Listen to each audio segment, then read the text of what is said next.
Yon na nga guys, 2026 na.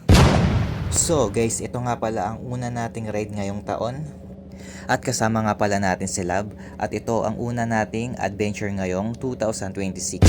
Saan nga ba kami pupunta? Sa totoo lang, hindi rin namin alam. Hindi rin namin alam kung bakit ka iniwan ng jowa mo.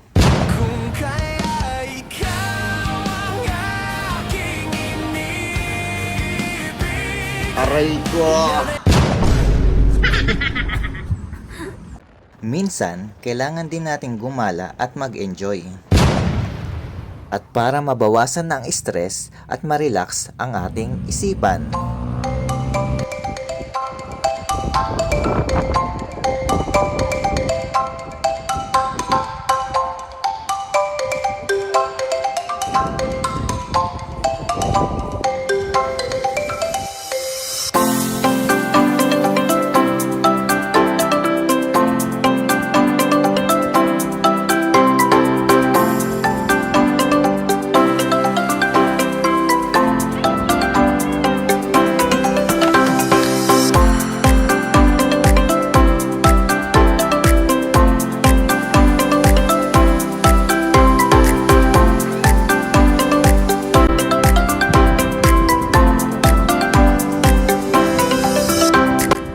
Pa yung taga-beach.